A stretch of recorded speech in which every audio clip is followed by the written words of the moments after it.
In the region of Catalonia in the Spanish state, where there are thousands of people without a home and thousands of homes without people, a major tenant union, El Sindicat de Llogateras, has just won a rent strike. 71 families from across the country went on strike for more than 100 days against the Fundació La Caixa, a banking foundation that wanted to sell their flats for profit, and profit off of something as basic as housing. Now 1,700 flats previously owned by the foundation will become public and protected housing forever. The union announced the strike a year ago when more than 170,000 people took the streets of Barcelona in the largest housing protest in the history of the Spanish state, with the aim of defending the right to decent, stable and safe housing. Over this last year, the percentage of people who say that housing is the biggest problem of Catalonia has multiplied by 4. We can see that the issue of the housing has been fully politicized. Neoliberalism, as the predominant ideology of our time, promotes the idea that everyone is responsible for their life circumstances, for their success or failure. In other words, it individualizes social problems. In the case of housing, neoliberalism tends to present the rising rents as a natural consequence of supply and demand, rendering political, speculative and structural factors invisible. When this logic dominates a topic, we say the topic is depoliticized. On the other hand, politicization is when a topic stops being seen as something natural or private and starts being seen as something political. It means understanding that the personal experiences are part of a structural conflict. It begins when you realize that it's not only you who can't find a flat. Your friends can't either, and their friends, and their parents.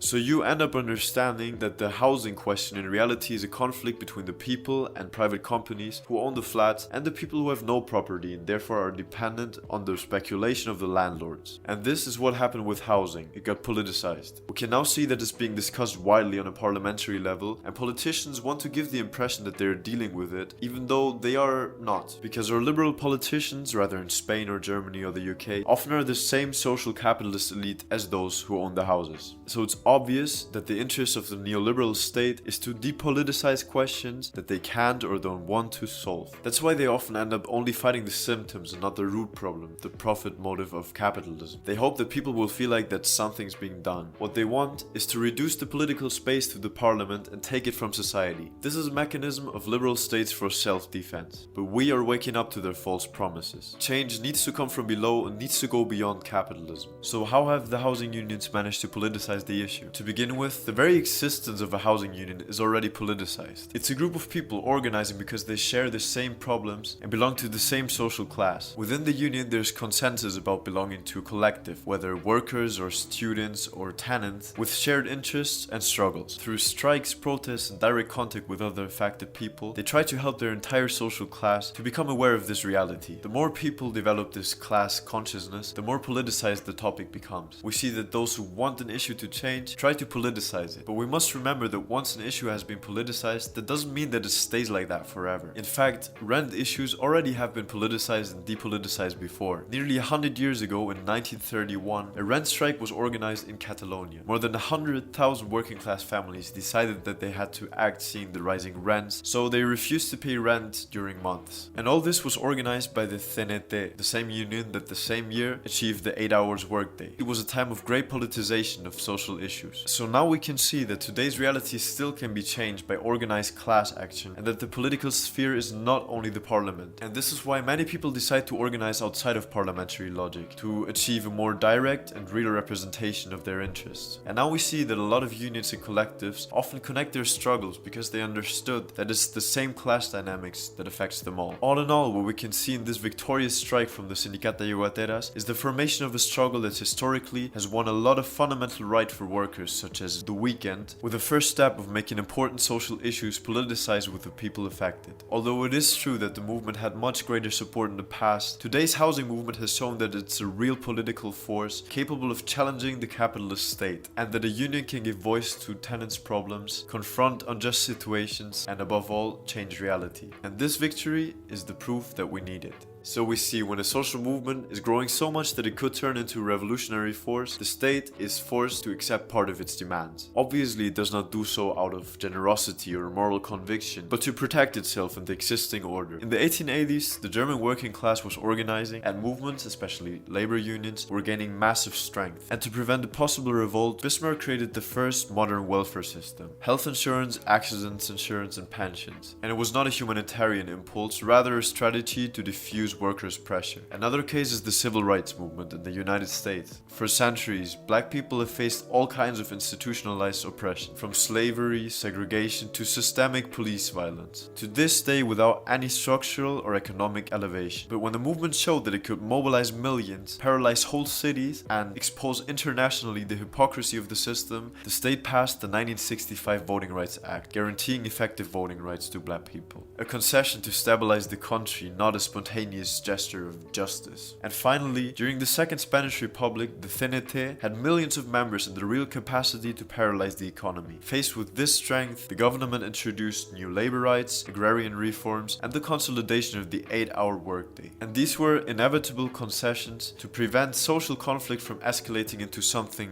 deeper. So we see whenever social pressure is getting great enough, the state reforms to prevent alternative proposals from the liberal state from growing. Social gains never arrive from above. They come because organized masses of people force the state to act. This shows a reality that is often forgotten. Individually, the popular classes have very little power. But when they are organized and politicized, they can get the most powerful actor of all. And now that most people believe that a change is needed in the housing crisis, they must organize as a class and politicize the topics of our time. Universal basic needs, labor democracy, and advertising the climate crisis. Everything is possible with a united working class.